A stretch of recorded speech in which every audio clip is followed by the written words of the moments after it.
Here রান্নাঘর। আজকে আমরা করব স্কোয়াশ আলুর তরকারি।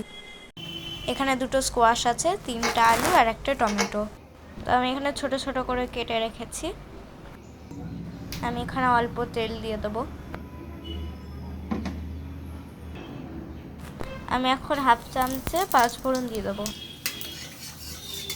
তেলটা গরম হয়ে যাচ্ছে, আমি আলুটা ছেড়ে দিই। তারপর স্কোয়াশটাও দিয়ে দেবো। এবার ভালো করে ভাজতে হবে। এখানে 4টা কাঁচা লঙ্কা, পরিমাণ মতো আদা, টমেটো, একটা পেঁয়াজ আর আচ্ছা, এবার আমি এগুলোকে পেস্ট করব। এবার আমি পরিমাণ মতো লবণ দিয়ে দেবো। ভালো করে নাড়াচাড়া করে নিতে হবে। সবজিটা ভাজা হয়ে গেছে, এবার আমি মশলাটা তৈরি করব। 1 চামচে জিরা গুঁড়ো, লঙ্কা গুঁড়ো আর হলুদ গুঁড়ো আছে। আমি মশলাটা ঢেলে দিলাম। তার সঙ্গে যে পেস্টটা করেছিলাম ওইটাও দিয়ে দেবো।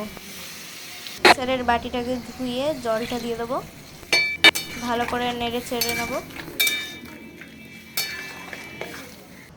একটা টমেটো কেটে দিয়ে দেবো।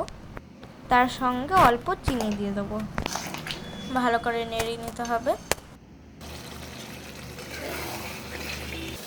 এবার আমি একটু গরম জল দিয়ে দেবো। গরম জল দিলে টেস্ট আরও হয়। একদম পুরো ভালো করে জলটাকে মিশিয়ে নিতে হবে। শেষে একটু ঘি দিয়ে দেবো। আপনারা বাড়িতে ট্রাই করবেন। যদি ভালো লাগে তাহলে একটা লাইক, শেয়ার, কমেন্ট করবেন আর সাবস্ক্রাইব করবেন। বাই।